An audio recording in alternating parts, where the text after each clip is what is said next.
ہمارے ہاں جس طرح دیگر چیزوں میں افراط و تفریط ہے، بے اعتدالی ہے، اسی طرح آپس کے تعلقات، آپس کے معاملات میں بھی بے اعتدالی ہے۔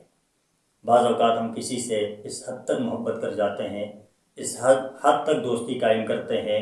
کہ اپنا سارا راز و نیاز اس کے حوالے کر دیتے ہیں، اور بعض اوقات بعد میں مسائل کھڑے ہو جاتے ہیں، اور بعض اوقات ہم کسی سے جھگڑا کرتے ہیں، معاملات ہمارے گڑبڑ ہو جاتے ہیں، اور اس حد تک گڑبڑ ہو جاتے ہیں کہ ہم آپس میں ملنے کا کوئی ایک دروازہ بھی باقی نہیں چھوڑتے۔ اس سلسلے میں حضرت علی المرتضیٰ رضی اللہ تعالیٰ عنہ کا ایک فرمان کہ حضرت علی المرتضیٰ رضی اللہ تعالیٰ عنہ ایک شخص سے فرما رہے تھے، تجھے کیا معلوم پہلے لوگوں نے کیا کہا؟ پھر فرمایا کہ احبب حبیبک ہون ما عسیٰ ان یکون بغیظک یوم ما، کہ جب تو کسی سے دوستی کرے، کسی سے محبت کرے تو حد سے مت بڑھنا، ہو سکتا ہے کہ کل وہی شخص تمہارا دشمن بن جائے گا۔ اس کا معنی یہ ہے کہ جب آپ کسی سے دوستی قائم کریں تو ایک حد قائم رکھیں، اعتدال سے دوستی چلائیں،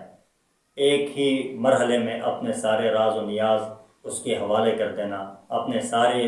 دل کے بیت اس کے حوالے کر دینا، اور پھر کل اچانک ایسے حالات پیدا ہو سکتے ہیں کہ آپ کے ان کے درمیان اختلافات ہو سکتے ہیں، اور پھر اس موقع پر آپ کو پچھتاوا ہو جائے گا کہ یہ میں نے کیا کر دیا، میں نے تو اپنے سارے راز اس کے حوالے کر دیے۔ اب اس سلسلے میں پھر آپ ایک اذیت میں مبتلا ہو جائیں گے۔ تو اس لیے اعتدال کا یہ راستہ سب سے بہترین راستہ ہے۔ اور آگے فرمایا کہ جب آپ کسی سے نفرت کریں، وَأَبْغِضْ بِغَيْظِكَ هَوْنًا مَا عَسَىٰ أَن يَكُونَ حَبِيبَكَ يَوْمًا مَا، کہ جب تم کسی سے دشمنی کرو، نفرت کرو، لڑائی جھگڑا کرو تو ایک حد تک کل ممکن ہے کہ وہ بندہ آپ کے ساتھ ملنا چاہے، آپ کا تعلق برقرار، واپس آپ کا تعلق پھر سے بننا شروع ہو جائے، آپ کی محبت پھر سے جاگنا شروع ہو جائے، تو وہاں کوئی ایک دروازہ تو ایسا ہو کہ جہاں سے آپ دونوں پھر مل بیٹھ سکیں۔